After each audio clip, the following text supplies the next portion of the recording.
I know we're now recording. So today's daf is daf Ayin Gimel. We're gonna start by the Mishnah on daf Ayin Beis, and we are going to go, for those who can't stay for the whole time, because I guess we'll go a little bit longer than usual today. We're gonna try to make up some of yesterday. So we're gonna end at the Mishnah on the bottom of daf Ayin Gimel. Is there an official daf? Oh yes, yeah. So I saw a tweet last night. Someone said they asked Meir Shapiro. They asked him why, and he said, "Why do you think Daf Yomi was made for Gullus? It was made for the Geula when we don't have a Tisha." And again, like all these stories, who knows if they're actually true? But someone did say that, and someone put it on Twitter. Not true. Jack says not true. Either way, so we're familiar. There was somebody else. It's something else. So we're gonna start. All right. So the Mishnah is going to talk about a case, and this happened. We kind of see throughout the Masechta that there were people that maybe they were going on a trip or whatever it was, and they wanted to give their wives a get, but they didn't literally want to divorce their wives. They were nervous that maybe they'll die or something like that, and they didn't want their wife to end up in an aguna situation. And that's kind of what's happening in our Mishnah. The other thing to just keep in mind before we even start the Mishnah is we know there's a rule that ein get la'achar misa. So you don't do this properly. You cannot give a get for it only to be chal once you're dead. So those are the kind of things that are going to be going on in this Mishnah. So again, Zak the Mishnah. Zegiteich imesi. A man says to his wife, here's a get if I die. Zegiteich mechol izeh. And Mepharshim explain that what he means to say is Zegiteich imes mechol izeh. The person is sick, and he says, I want there to be a get if I die from this illness. Zegiteich la'achar misa. Person says very specifically, this will be a get after I die. Lo amar klum. In all these cases, it's not a good get. Why? Rashi explains, because again, ein get la'achar misa. So if this is how you give the get, it's not going to work. What if you say me hayom imesi, meaning zegiteich me hayom imesi? So you throw in a word me hayom or me achshav imesi, harei a get. So then already it does work, because then what you're basically saying is it's clear that you're making a tanai. I want there to be a get, but the tanai is only if I die. But if I die, the get is going to be chal today while I'm still alive, and therefore that does work. What about me hayom ula achar misa? So you try this me hayom fix, but it's ula achar misa. So there already the Mishnah is mesupah. Because get the aino get, and therefore the imes choletzes b'yom tzevem. So let's say this person dies, and sure enough we have a yibum situation, which is probably why the guy did this in the first place. We say we're not confident enough in the fact that it's a get to say she can go without yibum or chalitza. It's also, we're not confident that it's not a get, and we would not require yibum. Rather, we say choletzes, which, as we know from yivamis, that's always the case when you're mesupach in these matters. Last case of the Mishnah, zegi teich mehayom im mesi mecholizeh. So let's say the person does the right lashon, he says mehayom, but he says specifically, if I die from this illness, ba'amad v'halach b'shuk, and sure enough he recovers and he goes in the shuk v'chala, and then he gets sick again, umeis. So now we have a little bit of a question. I mean, did he literally die from this illness or not? So omdinoso imach matzcholi harishon meis harei gets. We got to bring some doctors in. We got to do some form of autopsy or whatever it is. And we got to see, how did he die? Are the illnesses connected enough that we can say that he died from the original illness? If so, then his tanai was a good tanai, harei get, and therefore she wouldn't need to do yibum. But b'im lav eino get. But if we determine that he really died from a different illness, eino get. So before we even see the Gemara, there's a bit of a, not really a stira so much, but there's something we have to speak out in the Mishnah, right? The first three cases of the Mishnah, we said zegiteich im mesi. We said if he dies from this illness, and we also said zegiteich la'achar misa, and all of those cases were going to be bad, right? Because get la'achar misa. But if he fixes it by saying me hayom, so then it works if he says im mesi, but it doesn't work if he says la'achar misa. Right? If he says lahayom ula'achar misa, we're still masupach. So clearly, mehayom doesn't fix everything. There's a clear difference between the lashon of im mesi and the lashon of la'achar misa. That's really what the Gemara is going to pick up on that nuance. So the Gemara says, Alma im mesi kla'achar misa dami. We see from the ratio of the Mishnah that when a person says im mesi, it's very similar to when he says kla'achar misa, and both of them don't work. But bahadar tani mehayom imesi or me'achshav imesi, but then from the seif of the Mishnah or the next case of the Mishnah, it's clear that when a person says mehayom or me'achshav, it does work. Unlike when you say mehayom la'achar misa. So alma im mesi lav kala achar misa. The Gemara is really asking the question that we just asked. What's the difference between whether you say im mesi or when you say la achar misa? When you say im mesi with hayom, that works. But when you say kla achar misa with hayom, we're still masupah. So what is it exactly? So Amar Abaya, he says im mesi shtei lashonos mashma. Im mesi is kind of fundamentally different than achar misa, and im mesi itself can go either way. Mashma kime achshav, umashma kala achar misa. So Amar la mehayom. So when you say im mesi, but you say mehayom, command Amar le meachshav dami. But lo Amar la mehayom. If you don't say mehayom, command Amar la achar misa dami. And basically, the way Rashi is kind of explaining this Gemara is when you say just zegitech im mesi, we say it's not good because it's ain't get la achar misa. When you say mehayom, it's very clear that you're basically saying a t'nai. If I die, I want this to be a get. If I don't die, it's not going to be a get. But la'achar misa, for whatever reason, again, it's one of these things where you have to understand the lashon. You probably have to be there a little bit. But when you say zeg, even when you say mehayom ula'achar misa, there's a suffix. What did you mean? Did you mean a t'nai? And therefore, this should work just like mehayom in mesi. Or Rashi says maybe what you meant to say was you just changed your mind. You said zeg giteich mehayom, and then you changed your mind and said, you know what, not mehayom, la'achar misa, and that wouldn't work. So that's the suffix, and that's why we say choletes velo misyadem. Either way, okay.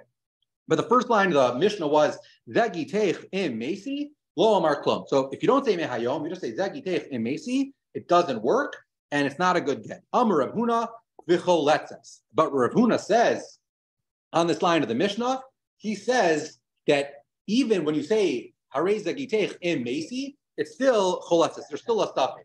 So the Gemara asks, why is there a suffix? The Mishnah was very clear about this case.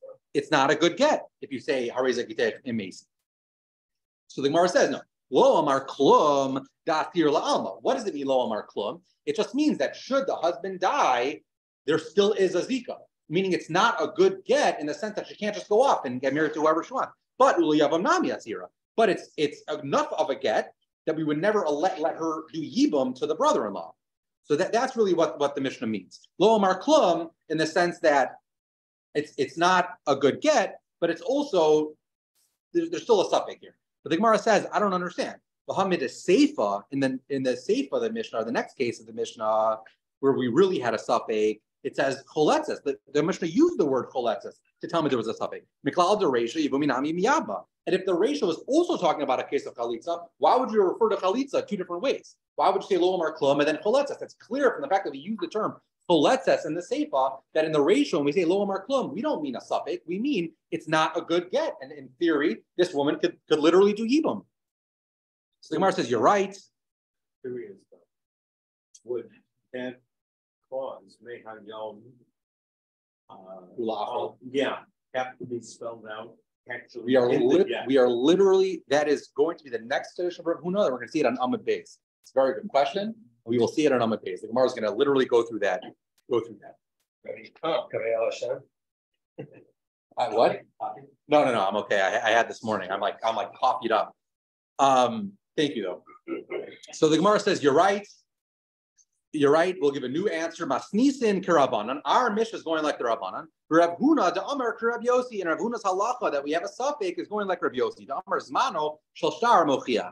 So the Gemara doesn't really explain this shitas Rav Yossi, but if you look in Rashi, what the Gemara is referencing here is a sugya in Baba Basra, and the sugya is very similar, dealing with a matana. So we're dealing with a man who wants to do a little estate planning. He wants to give over his nechasim to his children, but he also doesn't want to give them to his children right now because he still needs them to live. So he wants to kind of give the guf of the karka over to his children, but he wants to maintain the payros. And the question is, just like ein get la'achar misa, there's also a concept ein matana la'achar misa. So how does this person do this? So the Rabbanan say in the shtar, he basically needs to say mehayom ula'achar mesi, right? He has to basically give over the matana from today, and therefore the matana will work. Rav Yossi says, I don't think you literally need to spell out mehayom, because from the fact that you're writing a shtar like this, it's pleasure that you want to give something to your kids, and you also want to maintain something. That's what you want to do. So you don't have to spell out im mesi. So what Rav Huna is saying is, just like Rav Yossi says that over there, presumably Rav Yossi holds the same thing by our Mishnah, and he wouldn't require you to literally say mehayom. It's clear from the fact that you're even giving this to your wife, and And saying this, it may see that it's pasha that what you mean is mehayom ula achar misa, and therefore you wouldn't need to spell it out. And Rav Huna, when he says choletzes, he means like this Rav Yossi. But the Gemara asks an obvious question. The Gemara says, Rav Yossi, if you're telling me that Rav Huna is just passing like Rav Yossi, then chalitza nami lo tibai. Then why is he mesupik? Rav Yossi didn't have a suffix. Rav Yossi said you don't need to say mehayom. It's just implied. So if that's the case, then why are we saying choletzes v'lo misyavenes? Right? Just say it's a good get, and therefore she wouldn't require chalitza or yibum. Maybe you'll tell me that maybe you'll tell me no. I know Rav Yossi Shita. Rav Huna was just saying he was paskening a suffix because he wasn't sure how we pasken. Maybe we pasken like the Rabbana, maybe we pasken like Rav Yossi, and therefore he was saying you should do chalitza. But the Gemara says, is it really true? Did Rav Huna actually have the suffix how we pasken? We have a ma'isa. Rabba bar Avua chalash. Rabba bar Avua was once sick. And Olikabe Rav Huna Rav Nachman, Rav Huna and Rav Nachman went to go be Bakar Cholim, and Amalei Rav Huna Rav Nachman, Ba'i Minemi Rav Bar Avua, Halacha Ki Rav Yossi, in halacha. When we go to see Rav Bar Avua, let's ask him this exact shaila. How do we pass him? Do we pass him like Rav Yossi, or do we not pass him like Rav Yossi? And Amalei Rav Nachman said back to Rav Huna, Haimad Rav Yossi lo yadana, Halacha Ba'i Minei. I don't even understand pshat in Rav Yossi. You want me to go ask him? Like, first you got to figure out shot in the sugya, and then you want to figure out how he paskin. I'm not even there yet. How can I ask him how he paskin? I don't even understand Rav Yossi. Rav Huna said back to Rav Nachman, bite minei halacha. You just figure out the psak halacha. The time age Rav Yossi, and I'll tell you when we leave. I'll explain shot and Rav Yossi. Either way, bite minei. Rav Nachman asked Rav Bar Avua what the halacha was, and Amar Lei, and he responded, Hachi Amar Rab, halacha to Rav Yossi, and he said halacha is like Rav Yossi. And Labasar Denafik, the Gemara just tells us, by the way, once they left, Amar Lei, Rav Huna then said to Rav Nachman, I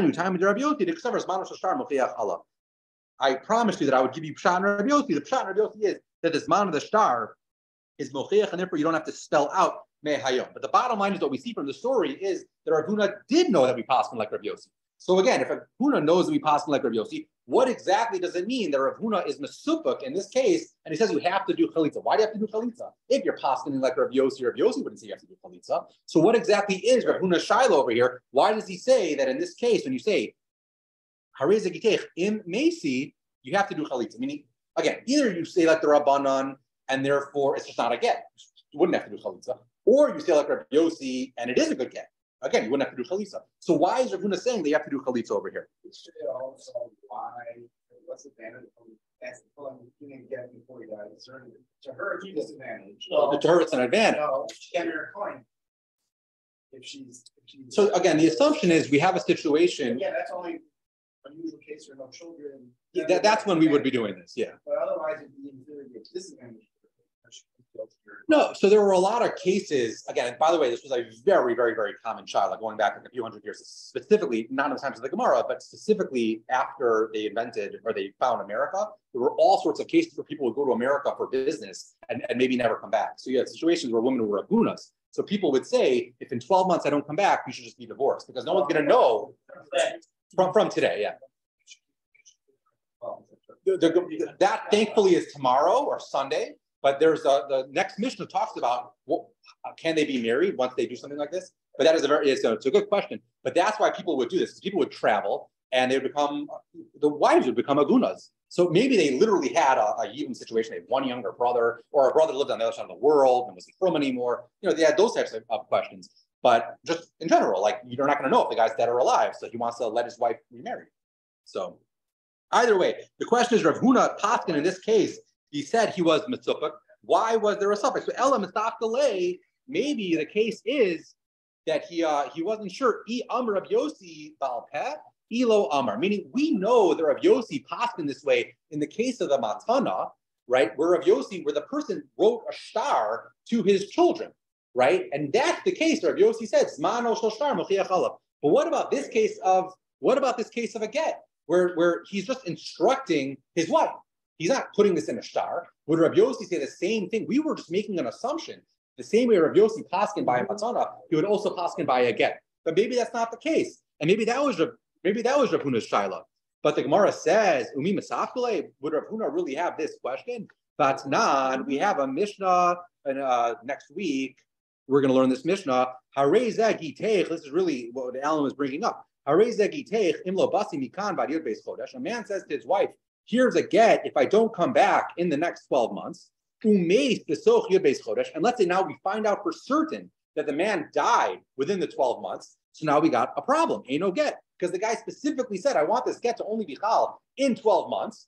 What if we know for certain he died within the 12 months? So ain't get lachrami. So we're going to have a problem.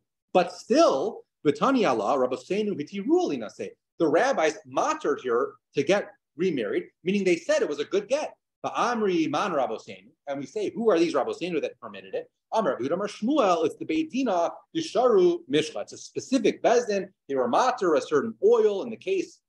So it's a sugya in Avodah Zarah. Rashi tells us this is the bezdin of Rabbi Yehuda Nisia, not to be confused with Rabbi Yehuda Hanasi. It's Rebbe's grandson, but it was his bezdin. The Sabri like Rabbi Yossi, and the reason why they were matter in this case was they paskin like Rabbi Yossi, who said Zmano shel shtar mochiach alav, the Amar Zmano shel shtar mochiach alav, and in that case it's just like our case. It's the case of a get where there wasn't a specific shtar where they wrote this out, right? He was just instructing his wife. So therefore, again, we know for sure that Rabbi Yossi paskin the same way he paskin by matana, he also paskin by a get. So again, our question is, why is Rav Huna? What exactly is his topic? Why is he paskining in this case that would require chalis? Elam esafkale, maybe his. Yeah, but the question is, he specifically said that the get should be chal in 12 months. Ain't get lachar misa.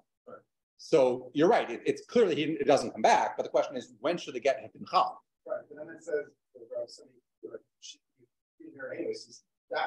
No. The only reason why it was Rabbeinu Pitira, as the Gemara said, is because we're passing like Rav Yossi, and Rav Yossi in these cases says you don't have to spell out me'ayom. It's pashut from what you're doing. So the fact that you're even telling your wife this, you mean to say me'ayom, and therefore we know that Rav Yossi held his chiddush of Zman Shtar Mochiach Alav, even where there isn't a literal shtar, even when you're just instructing, to give the get to your wife at a certain time.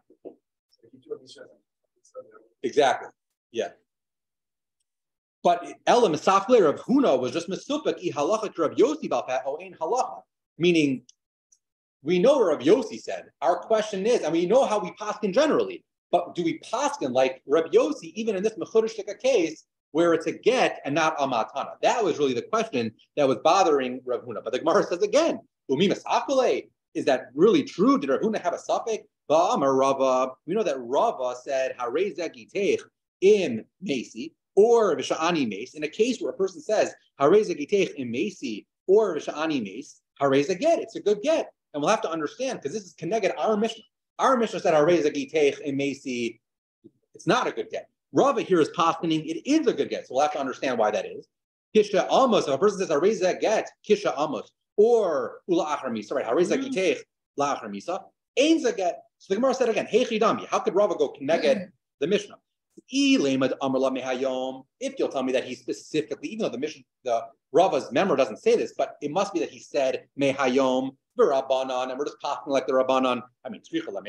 Would we need Rava to teach us the Mishnah? But that's not. The Mishnah says it mefurish, right? Mehayom im mesi hareza get. So what do we need Rava to teach us this halacha? But elalav, what must Rava be teaching us? Delo amar la mehayom. He did not say mehayom. But Rabbi Yossi, and we're pasking like Rabbi Yossi. Shmami na halacha Rabbi Yossi. So again, what exactly is Rav Huna's suffix, right? It can't be, do we paskin like Rabbi Yossi in this case? Because we know that Rava clearly paskin like Rabbi Yossi in this case. But the Gemara says, I don't even understand. Rav Huna has the shaila. You're trying to tell me that we're answering the question by bringing something that Rava said? Maybe Ula Rava pshitale, but the Rav Huna misafle. You're right.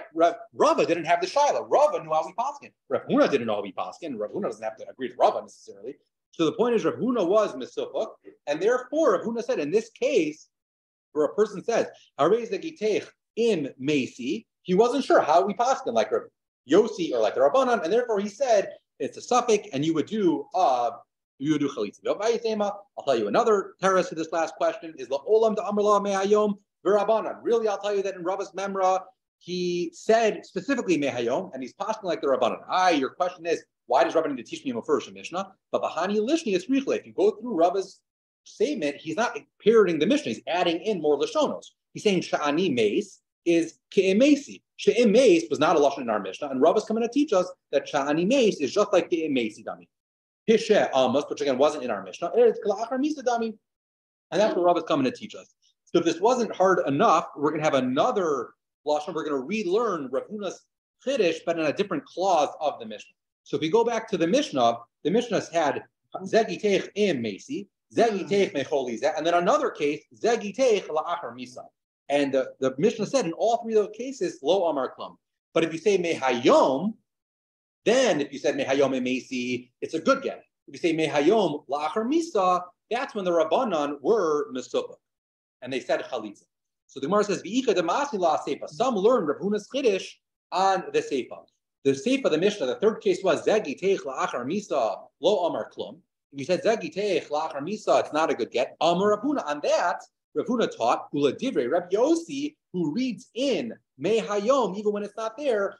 Choletzes, he would be misupuk. So the Gemara says it's pashut, right? From the Seifa of the Mishnah, the Rabbanan say specifically when you say Mehayom Alachar Misa, they're not sure. So for sure, Rabbi Yossi, who just reads in Mehayom even when it's not there, he's going to be just like the Rabbanan. The same way the Rabbanan hold that when you say Mehayom, he's misupuk. So too, according to Rabbi Yossi, if you don't say Mehayom, he'll say as if you did say Mehayom, but he'll have the same suffix. And therefore, he would paskin choletzes. So the Gemara says, Pita, minaseifa l'Rabbanan choletzes. From the Seifa, the Rabbanan hold choletzes, where you do say Mehayom ula'achar misa. So Reisha Nami l'Rabbi Yossi choletzes. So the Seifa, according to so then from the Reisha, according to Rabbi Yossi, if you don't say Mehayom, it would be the same thing. Ula'achar misa is if you said Mehayom ula'achar misa, and it would also be choletzes, just like the Rabbanan say that. So the Gemara says, no. Rav Huna is teaching us a chiddush because Ma'ahu this same Rabbi Yossi Baha Rebbe spear. Like maybe Rabbi Havamina that Rabbi Yossi in this case would pass him like Rebbe, who as we'll see was even more makel. The Amar Gitzima Al Yahavi, who he holds that when you say Mehayom Ulachar Misa, he's not Mesupuk. He says it's a good get. The Chalitza Namilo Tibai Kamash Malan that the low Rebbe suffer like Rabbi Yossi. That Rebbe doesn't hold like Rabbi Yossi. The low Rabbi Yossi suffer like Rebbe, and that Rabbi Yossi doesn't hold like Rebbe, and the Gemara is going to explain what's this Rebbe and what's this Rabbi Yossi. But Rebbe lo savar like Rabbi Yossi diktani kizaget limute Rabbi Yossi. We have a case somewhere the Gemara is going to explain where Rebbe says on a certain get kizaget lafuke Rabbi Yossi's chiddush. For Rabbi Yossi lo savar like a Rebbe, and Rabbi Yossi doesn't hold like Rebbe diktani kizaget, because in another case Rabbi Yossi says kizaget limute de Rebbe to exclude Rebbe's chiddush. And the Gemara is now going to explain. Kind of went out of order a little bit. Rebbe by he. What is this case of Rebbe where he said kizaget? Titania, we have a brisa mehayom ulachar misa. If a person says hareza gitech mehayom ulachar misa, get ve'eno get. This is our Mishnah. It's a get ve'eno get, and therefore you would do chalitza. That's according to the Tanakama. Rebbe Omer, but Rebbe says kizag get. He says that in this case he holds it's not a suffix whether there was a tanai or whether you were choser. He says this is a good get, just like all the other cases. And therefore, what the Gemara is saying now is Rebbe saying kizaget la'afuke Rabbi Yossi's chiddush that you don't even need to say hayom. That's what Rebbe was saying. And Rabbi Yossi mahi, what is this case of Rabbi Yossi where he said kizaget? It's not. This is the mission that we'll have later, I guess next week. Kasbu utenu get leishti imlo basi mikam adiyot beis chodesh. Let's say a person instructs someone. He says, write a get and give a get to my wife if I don't come back in 12 months. So that means wait 12 months and then write the get. Give the get, and then give the get. No. So wait 12 months and then write and give the get if I don't come back. So what happens? Kisvuhu besochir beis chodesh. Let's say for whatever reason the sofer just writes it anyway in the middle of the 12 months, and then he waits. But then he waits and he only gives the get achar yud beis chodesh. So ain't no get. So the Rabbanan say it's not a get. You specifically said wait 12 months. The guy didn't wait 12 months. It's not a get. Rabbi Yossi Omer kizah get. Rabbi Yossi the Shitaso says even if you don't say mehayom, he reads in mehayom, and in this case, Rabbi Yossi says it would be a valid get. But Rabbi Yossi is saying kizah get. This is a good get. La'afuke the chiddush of Rebbe that in the other case when you said hayom la'achar misa, Rebbe said that would be a good get. Rabbi Yossi says it's not a good get, and that is the chiddush of Rav Huna that even in this case. Rav Yossi would agree that when you say mehayom la'achar misa, he was still masupik, and therefore he would say you would do chalitza and you wouldn't do yibum. So I promise you, from here to the Mishnah, it's actually a lot easier. Thank God that was a little complicated. And going back to the last case of the Mishnah, right? The last case of the Mishnah where the person says, right? If I die from this sickness, but then he has a recovery. He walks in the shuk, and then he gets sick again. And we have to then do some form. We got to get the doctors involved, right? The Yigals of the world, and we got to say, bottom line, did this guy die of this choli, or did he die from some other choli? Because he specifically because he made it tonight, exactly. So we gotta figure it out. So Amar Rav Huna, today's daf is like all about Rav Huna. So Amar Rav Huna, Gito Kibmad Naftan. This is really what Eddie was talking about before, and he says a chiddush, assuming in Rav Huna's world, this is all Rav Huna's chiddush is all about a shchimera, but a shchimera's get is just like his matana. We actually had this Gemara not that long ago. So just like a shchimera when he gives a matana, im amad chozer, if the guy recovers from his illness, the matana comes back. Gito im amad chozer, just like a get, same with a get. If a shchimera gives a get, im amad chozer, and ma gito, just like by a get, afagav below parish, came and subu, afagav below mertznu. If a shchimera says write a get, we still write and give the get, even though the shchimera doesn't say tnu, we kind of say it anyway. Ahmad naso, so too by a shchimera's matana came and amar tnu, even if it just says tnu, afagav below amar kanu mine, afagav below kanu mine, it still works, and that's the halacha that we know of. Shchimera divrei shchimera kechasubin v'chamesurin damo. But the chiddush that we need is really the first chiddush that Rav Huna said, which is just like a shchimera when he gives a matana. If he recovers, the matana comes back. So too, a shchimera, if he gives a get, if he recovers, the get comes back. And it's really, really, really critical in understanding the Gemara to speak out this Rashi. And Rashi says the chiddush of Rav Huna was even if the shchimera doesn't say im meis, the shchimera just gives a get. So you would think he gave a get. He didn't make any tonight. As long as he's a shchimera, if he gives a get and he recovers, the get automatically comes back, even if the shchimera didn't say anything about it. So the Gemara says, Tanan, the Gemara is going to ask on Rav Huna from our mission. Tanan, Zegi teich mehayom im meis mecholisa. The Amar and the guy recovers. The halach b'shuk, the chala, and then he gets sick again with mace. So omden also imachmas choli harishon mace. I raise a get. V'imlav eino get. So the Gemara says, V'i amar demamar chozer. And if you're going to tell me Rav Huna that if the person recovers, the get is no good. Lamali umden. What do we even need these doctors to come in and say? Hare Amar. We know that the guy recovered, therefore the get should not be a good get. And if he dies again, it's a totally different thing. Because the guy made a recovery. That's Rav Huna's halacha. That if a guy makes a recovery, I mean, the get goes away. It evaporates. Very good. So Amar Mar, Berei Durav Yosef, it made the Rava. Shenitek mecholi lecholi. You know, our case is a little bit different because the guy never really recovered. I mean, he got a little bit better and then he died. But V'ha'amad, the Mishnah, what are you talking about? The Mishnah says V'ha'amad. That's not what the Mishnah says. No, Amad mecholi zeh v'napa lecholi. He got up, but like not really. He kind of immediately got sick. The Gemara says, what are you talking about? V'ha'halach b'shuk tani. Meaning that shot worked, and that's not what the Mishnah said, right? The Mishnah said the guy made a full recovery. He walked in the shuk. So the Gemara says, no. Halach al mishanto. He didn't walk in the shuk like on his own power. He walked with a crutch. He walked with a cane. He wasn't pushed around in a wheelchair. Pushed on a wheelchair, whatever it is, right? That's what he says. That's what he pushed on a. The point is he didn't recover. He didn't recover. He didn't recover exactly. Became more functional. Exactly. But Kamash Malana, what the Mishnah is teaching us is the halach al mishanto who to be in a numdana.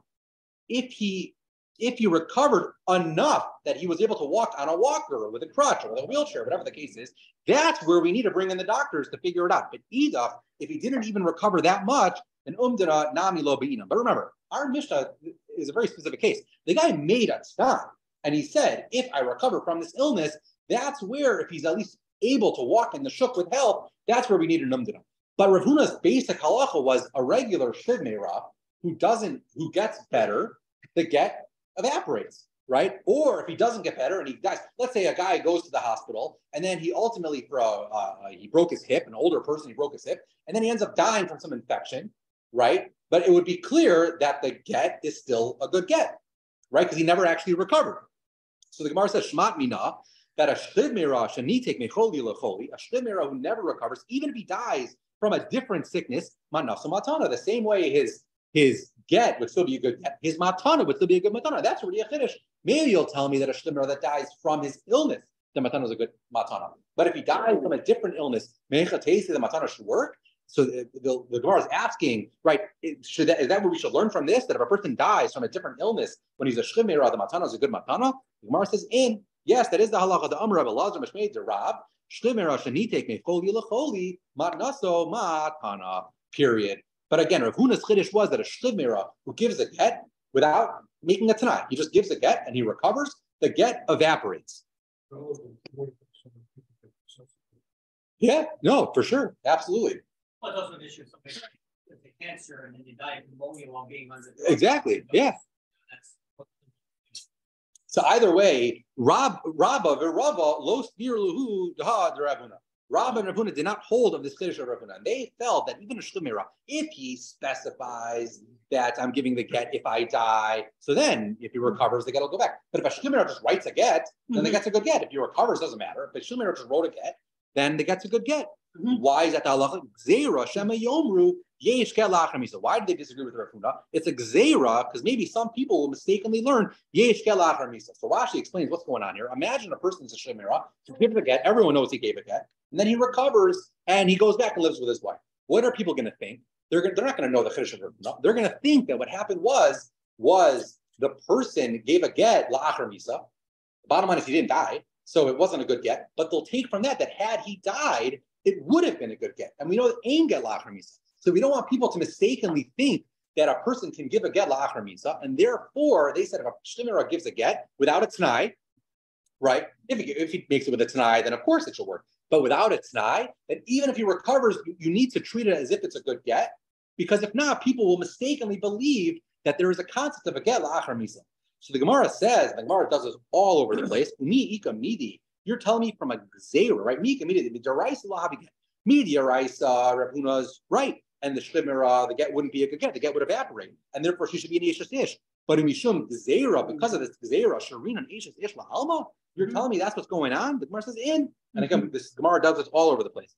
Called the mekadesh, adaites rabbanon mekadesh, inu rabbanon lekadusha minei, and therefore, how are we being matter and eshes ish? We're not saying the get's a good get. We're going the other way. We're saying we're dissolving the marriage from the get-go, right? We're saying the woman, the reason why she's not an eshes ish isn't because she got a good get. It's because they were never married in the first place. The Rabbanan have the power to do that through hefker. Lots of other problems. Yeah, exactly. But at least for now, other way around. If there's kids, now there's no problems. Worst case scenario. You're out of slope, and therefore they can't be honored anymore. There's a lot of issues. So it's interesting how we pass. I'm not sure we never necessarily pass that a penuya is necessarily his own. So even so, again, I'm saying you're causing other issues. Yeah, it's worth speaking out, and I did not see this on my own. But as I was talking with Josh, the shir that I listened to, they do speak these things out. So therefore, I pretend like I did, even though I didn't. But the Rashba asked a question that in Subas Daf Gimel, he says, if the Rabbanan can do this, why don't we literally do this every single time there's like a mom, right? Every single time, just say, especially if it wasn't anyone's fault. And there were cases throughout the years. He brought that up. Oh, really? Because someone who was probably doing it, he said the thought was completely wrong. It's not, it's against the idea. We discussed this. So there are cases, unfortunately, where a guy goes, and maybe a woman remarried even correctly. Aide came in and said, I know that he died. And then the husband comes back or something like that. They had kids, whatever it was. So there were real problems. So the Rashba says, like, if we're willing to do this for this Zera, then why don't we just do this in that case? I say either way. So what? Maybe over Shabbos. This is future me promising I'll look up this Rashi. I won't. I'm telling you right now. I'm not going to. Either way. So, but the Gemara says, fine. Maybe if you'll tell me that the kedushin was done with a ring with kaspa, so hefker, bez, and hefker, they can figure all this stuff out. But kaddish b'bia, if the kedushin was done with bia, what are you going to do? How are you going to be mafkia this kedushin? The Rabbanan have the power to go back in time and say that all of the bias that this couple had. Remember, this guy's a shlimir. It's possible he's like in his 80s, right? So all the bias, they were all done bias nus. Maybe that brings back the shaila. But either way, that's how we would get out of this situation. So there are a few stories from here to the Mishnah. We'll do this quickly. Tana Rabbanan. Zegi teich mehayom im meisi. A person says, this is your get, right? Mehayom im meisi mecholi. That's if he had a good attorney. They had all the right lashonos. And therefore, in theory, had the guy died from this chola, it would have been a get. But he ended up, the house fell on him, right? He didn't die from this chola, right? He was in a horrible car accident, whatever it is. Oh, he kishu nachash. Or he was bitten by a snake. The Gemara says, Eino, the Brisa, ain't no get. It's not a get because he said if I die from this sickness, he didn't die from this sickness. He died from something else. Im lo aman mecholiz. But let's say he says this is the get if I don't recover from this illness. The nafal alav bias, and then the house falls on him. Oh, ikishu nachash. Harayz a get. That is a get. The bottom line is. So the Gemara says, Ma'ishna Reisha, Ma'ishna Seifa. What's the difference between the Reisha and the Seifa? Now, if I ask you this question, I think we're all thinking, what do you mean it's a Pashat Chiluk? In one case, he didn't die from that chola. In the other case, he didn't recover from that chola. So the Gemara is not going to answer that. The Gemara is going to say it's a bad brisa, and they're going to delete the Seifa. But if you look in the second Tosfos on the page, he says that in the Yerushalmi, they gave that exact teretz, right? They said, I don't know, what's the stira? It's not a stira at all. So it's curious why our Gemara didn't see it that way, even though the Yerushalmi clearly did. What's even more curious is the next line of the Gemara. The Gemara says, Shalchu mitam, the Bnei Bavel asked the Shaila to the Bnei Eretz Yisrael. So you would think that's the answer they gave. That's what the Yerushalmi said. But again, they didn't give that answer. Shalchu mitam. And the response they got back from Eretz Yisrael was, Achlu ari ein lanu. So Rashi explains, this was a case, a person said, Harei zegiteich, if I recover from this illness, and then he was eaten by a lion, and they said, this is not a good get. They paskin like the Reisha of the Mishnah of the Brisa, not like the Sefer. So again, you have to understand why, but that's how the Gemara paskin. So Ahu Gabra, there was a person, Gizavin Ara Lachabra, he sold a parcel of land to his chaver, and Kabbalah lay called Onsa de Misyalet. So he accepted upon himself achrayas. And we know from these Gemaras, right? What does it mean achrayas? Sometimes in those days, someone would come to the buyer and they would say it was never the mocher's to sell. I mean, maybe he stole it, or maybe he owed it to me, or it was meshubit to me, whatever it was. So the seller said, if that happens, I will take upon myself a price. I'll reimburse you. But the lashon he used was kol onsa. Whatever onus happens, I'll reimburse you. But so afiku banahara, the government came and they put some dam or something like that. They repositioned the river, and the river came and messed up this guy's field. So there was an onus, but totally not the onus that anyone had in mind when they did this business deal. So Asal came to Ravina. So the buyer came to Ravina, and Ravina said, "Amrle zil shafile to kabila salach kolon to misyal." He paskined with the buyer. He said, "Seller, you accepted upon yourself any onus. This was not something that anyone would have had in mind, but you accepted upon yourself any onus. This is an onus. You got to pay him." Amrle Rav Acha Bar Tachlifa Ravina onsod lo shchiachu. This is an onus lo shchiach. Why are you putting this on the seller? And in Galgal Milsa Umatalat made the Rava, the situation circulated. And the kasha came to Rava's desk, and Amar Lahu and Rava Paskin onsud lo shchiachu. It's an ones lo shchiach, and therefore, unlike the way Ravina Paskin, he Paskin like the seller, not like the buyer. He said he only accepted upon himself owns him that were shchiach and not this onus. Ravina LaRava. Ravina asked Rava kasha from the seifa of our bride that we just brought. Imlo emon mecholi zeh. The person says, if I don't recover from this illness, the nafal alav bias or kishu nachash harei that get. It's still a good get. So too over here, we should say it's an onus, and therefore you should have you accepted upon yourself a price. But Amarle Rabba says back to Ravina, the Ema Maresha. What about the Resha? Ain't no get. It's a stira Resha and Seifa. The Resha is more like me. So Amarle Rav Achim Adifsi the Ravina. So Rav Achim Adifsi's listening to this, and he says to Ravina, when we shouldn't the kasha Resha Seifa lo masvina tiyuftamine. I don't understand. You had a good kasha from the Seifa. From the fact that there's a kasha from Maresha, that somehow answers your shala, you should answer the kasha on the save of the brisa. But Amar Le, Ravina said back, no. In Kavan the kasha Resha Seifa, once we know we have a stira mineu be Resha Seifa, lo idmar be midrash, you have to say that this brisa was never learned in the base midrash, and it must be a bad brisa, and therefore just delete the Seifa, the Mishnah. We're going to pass like the Resha. Why? Zil Basar, because we should go Basar Svar, and the Svara is that you're only accepting upon yourself own sin that are shchiach. In the same way, when this person said, here's your get, if I die from this illness, he meant if I die from this illness, not if I die from some other crazy occurrence. So in one more story, Rav Papa Rav Huna Breder Rav Yeshua Zavan Shimshini. Rav Papa and Rav Huna Breder Rav Yeshua, they once bought a whole thing of seeds, sesame seeds, and a Gida in a Har Malka, this is where they bought it, the place is the Har Malka, and a Gur Milche Lavarinu, and they hired shippers to take it across the river. And Kabilu Alayu Kol On Sede Mislein. The shippers accepted upon themselves any sort of onus that could happen on, over the rivers. Presumably, a boat sinks, something like that. They accepted upon themselves the price. But so Istakar Nahar Malka. They ultimately, the townspeople, they dammed the Nahar Malka, and a ship couldn't get across. So Amrule, so Rav Huna Rav Papa and Rav Huna Breder Rav Yeshua said to the shippers, a guru chamre and afginun elan. This is on you. You accepted upon yourself the price, hire donkeys, and go all the way around the river, which apparently was much more expensive than however they were expecting to do it. Why? Because the hakabil you accepted upon yourselves any onus. Also came to Rava, they came before Rava and Amar Lahu, and Rava said to Rav Papa and Rav Huna Breder Rav Yeshua, Kaki chivri, you guys are like white geese. You're like old apparently. You have white hair. Mishalchi glimi de inchi. You're trying to like take the shirts off these guys' back. This is an onus lo shliach. And just like Rava Patz in the previous sugya, it's an onus lo shliach. They never accepted upon themselves the price, and therefore he patzed like the shippers, not like Rav Papa and Rav Huna Breder Rav Yeshua.